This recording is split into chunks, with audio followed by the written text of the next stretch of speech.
Hi, everyone, and thanks for checking out this movie review. So, today we'll be continuing with my current horror franchise series, which is the Friday the 13th series. And we're going to go ahead and review the second film in the Friday the 13th series. I have the 8 pack here, Blu ray 8 pack. So, we're going to take a look at Friday the 13th, Part 2 from 1981.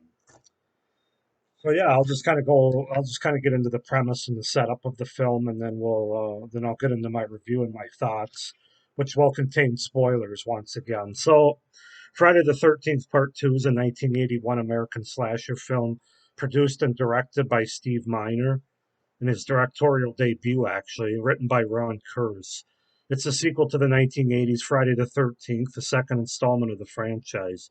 Adrian King, Betsy Palmer, and Walt Gorney reprised their respective roles from the first film as Alice Hardy, Pamela Voorhees, and Crazy Ralph. Amy Steele and John Fury also star. Taking place 5 years after the first film, Part 2 follows a similar premise where an unknown stalker is killing a group of camp counselors at a training camp near Crystal Lake. The film marks the debut of Jason Voorhees as the series' main antagonist. We start out. It's 2 months after the murders at Camp Crystal Lake, and we have the sole survivor, Alice Hardy, played once again by Adrian King, is recovering from her traumatic experience. And her apartment, when Alice opens the refrigerator to get her cat some food, she finds the severed head of Pamela Voorhees and is murdered with an ice pick in her temple by an unknown assailant. So that's how the film starts, and then we cut away. It's 5 years later, and we're introduced to a character, Paul Holt, who opens a school for camp counselors on the shore of Crystal Lake. The camp is attended by Sandra, her boyfriend Jeff, Scott, Terry, Mark, Vicky, Ted, and Paul's assistant Jenny, as well as many other trainees. Around the campfire that night, Paul tells the counselors the legend of Jason Voorhees, a boy who drowned at Camp Crystal Lake in 1957, sending his vengeful mother on two killing sprees in 1958 and then 1979 until she herself was eventually murdered. According to the legend, Jason survived and is now living in the woods near Crystal Lake. Enraged at his Enraged at his mother's death, he will kill anyone he comes across. As Paul finishes the story, a man with a spear scares everyone, but is revealed to be Ted wearing a mask. Paul reassures everyone that Jason is dead and that Camp Crystal Lake is now condemned and off limits. But of course, this is a Friday the 13th movie, so um, slow but sure, one by one, counselors are getting murdered by this unknown assailant. So that's basically the setup of the movie. Yeah, so I'll just kind of go through. First, I'll go through the cast. We got Amy Steele plays Jenny Field, our final girl. John Fury as Paul Holt. Adrian King as Alice Hardy. Steve Dashowitz as Jason Voorhees. Stu Charno as Ted Bowen. Lauren Marine Taylor as Vicky Perry. Marta Colber as Sandra Dyer. And Tom McBride as Mark Jarvis. So this is a film, the second Friday the 13th film. In some ways, it's better than the first film, in my opinion. In other ways, it's not as good as the first film. So, it's definitely got its pros and cons. Overall, though, I enjoyed it. I think it's a really good popcorn movie. I think it's a really good Friday the 13th movie. I really just found myself into this movie. So let's just get into the pros and cons. I'll start with the pros. You got to start with the fact that they gave us a strong final girl and Jenny, who's played very well by Amy Steele. She's just not your typical like Adrian King as Alice in the first movie. She was okay. I didn't hate her as a final girl, but nowhere near as strong as Amy Steele's Jenny in this movie. She's smart. She's savvy. She's a psych major, so she's able to use that to her advantage. Tricking Jason towards the end of the film. Just a very good final girl. Um, there's good solid kills in this movie with some decent blood and gore, although they cut away a little quicker than I'd like. The good old MPAA once again at its best. Once again, it's shot pretty well in the same sort of POV style as the original. Of course, we're introduced to Jason in this movie as the main antagonist, so that's definitely a pro because I mean this is his franchise ultimately, even though he didn't open it in the first movie. They're pretty loyal to the original by continuing the story, although there are some continuity issues that I'll get into in my cons. But it does feel like a second chapter in a franchise as opposed to just sort of a standalone where they just ignore the first movie. It's definitely a continuation. I think this movie has better characters. I found myself liking the characters a little bit more. I think they were a little more well written. I think maybe a little better acted in certain areas, in certain scenes. But they were more enjoyable to watch, and I cared a little bit more about them. Um, the continuation of the whole Jason Voorhees urban ghost legend is well executed and again very effective, like it was in the first movie. It's kind of very creepy and I don't know, just really cool. This movie once again has good atmosphere, which gives the movie more tension. And this movie has more of a sense of dread, I feel like, than the first one.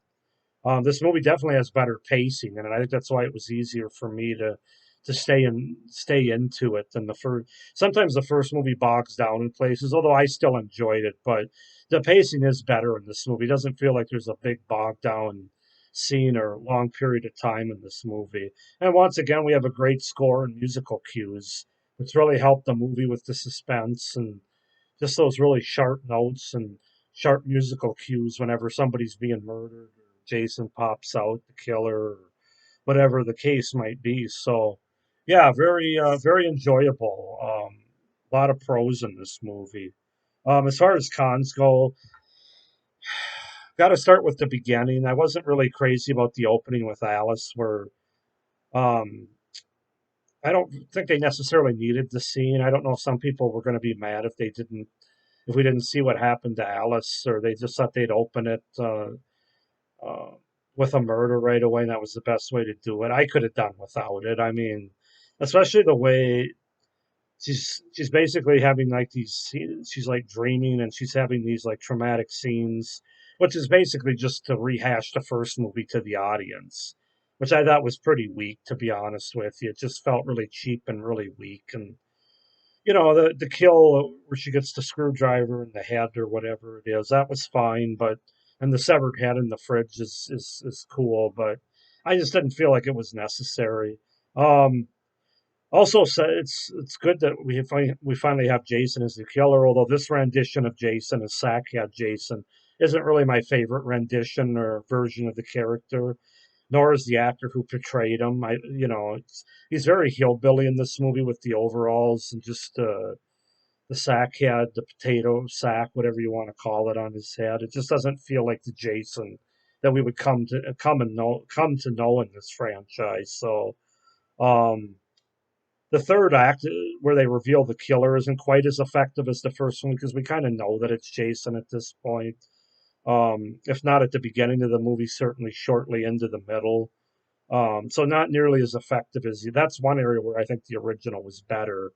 The suspense was a little better, I think, in the first movie, and certainly the reveal of the killer was a little creepier and a little bit more of a aha moment, at least to me. Um, that's not a very creative movie, especially from a story standpoint. It's basically a repeat in a lot of ways of the first movie, where they try to, you got camp counselors at Crystal Lake. Basically, they're trying to open up the camp, and somebody goes around that doesn't think it's a good idea and kills them. And just it really marches to the same beats of the first movie. Obviously, the killer's different. The characters are different. As I said, I like them better in this movie. Um, so not terribly original. At times, there's still some pretty iffy acting in this movie by the young cast. Um, there's some continuity issues with this movie where in the first one they talk about how Jason drowned and and somehow he but then somehow he shows up after his mother's death in this movie, which seems kind of convenient and cheap. And clearly they just wanted to make a sequel, and they couldn't bring Mrs. Voorhees back because she got her head chopped off. Everybody saw that, so they needed to somehow get the character in here. And apparently the story that he drowned was just a story, I guess, because very much alive. So that was a little weird though when you watch the first movie to the second movie, how they change up the continuity there. I don't really That's not really great when they do that in franchises, but it does happen. It certainly doesn't take away from this movie.